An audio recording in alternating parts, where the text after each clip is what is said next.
congratulations on the film. I saw it last night. Thank you so much. How does it feel after, you guys worked on the film for so long with COVID and lockdowns?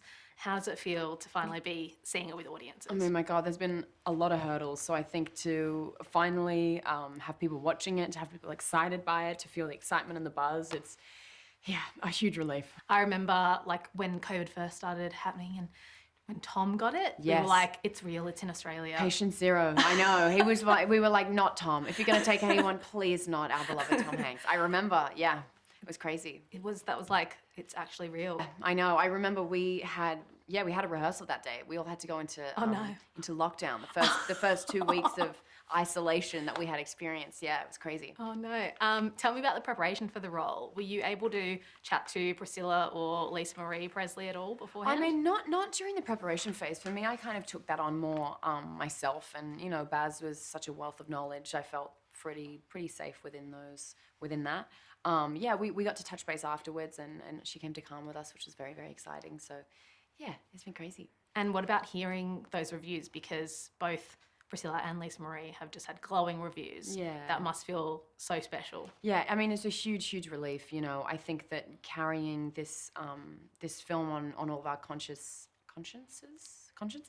You know what I mean. For so long, I think the stress of how is it going to be received, but particularly how is the family going to receive it was heavy. And I think we all collectively took such a sigh of relief when we heard that. Yeah. Did they offer you any private words of congratulations? I mean, yeah, of course. It was very special, I think, to have Priscilla with us, especially in Cannes. It was so lovely to have her around and to have her support. So yeah, it was beautiful.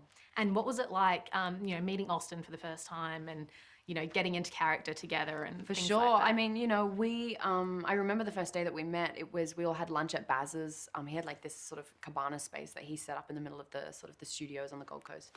And we had lunch. We talked about the roles. We talked about how we got there and our experiences with the audition process and everything else. And I mean, we really hit it off and had a great time. And what about the first time you saw him in full makeup, he saw you in full makeup? What was that like? A huge pinch me moment for sure. The whole build up, I think too, because we got shut down and then we weren't sure if we were all going to come back and it was a nightmare and the world was in shambles. And I think to be sitting on set and to sort of see these incredibly iconic people sort of, in our interpretations of them sort of in the incredible space that Baz and CM had created, it was... pretty spectacular and lots of pinch me moments. Yeah, for sure. And working with Tom Hanks, huge. What was that like? I mean, Tom's lovely, I think he had also such a commitment to the role. He was in hair and makeup for so long, obviously with all the prosthetics. So to watch him transform was like incredible and held us all to such a high standard.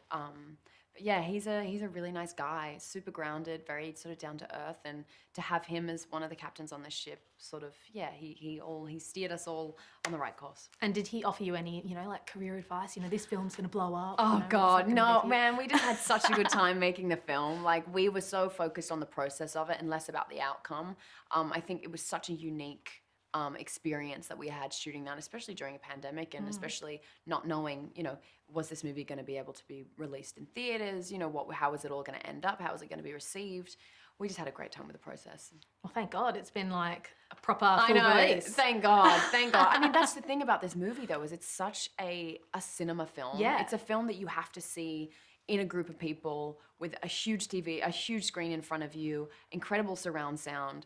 It's what's so special about this film. It's so immersive. You can touch it, you can taste it, you can feel it. Yeah. Mandy's cinematography is delicious. Baz has just refined his vision.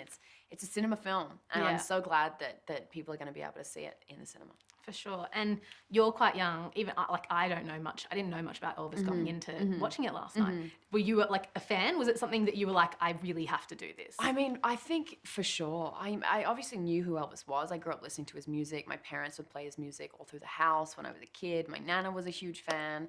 I think that, as well, knowing that Baz was going to tell this story was another just incredible aspect of it. I think that, Elvis's life was so incredibly diverse and bedazzling and fabulous that nobody else could tell this story the way that Baz wanted to tell it. So it was very exciting. Austin was saying that it was kind of hard to shake off the role because it was such a long time that you guys were working on it. Was it similar for you? I mean, yes and no. I think that I definitely came away from the experience with a whole like myriad of lessons, of life lessons, of even just, Priscilla had found a lot of strength and softness, and that was something that I myself hadn't really found myself identifying with. So I think for me it was more a process of really wanting to take away these lessons with me. And yeah, I think maybe for him it was a little harder. He really threw himself into that. And what do you hope audiences take away from it? I just think that this movie is one of the best films I've seen in years, and I really want people to go and see it, because there's nothing like seeing a good film, let alone a film with such, incredible storytelling, incredible performances. The way I love Baz. I've always loved Baz's movies, but I think, it's an experience to be had. It's a lesson, there's a lot of lessons in this film. It's about a man who's constantly searching to be loved rather than searching to give love, and how that's the root of a lot of suffering. And I think that's a huge life lesson for everybody.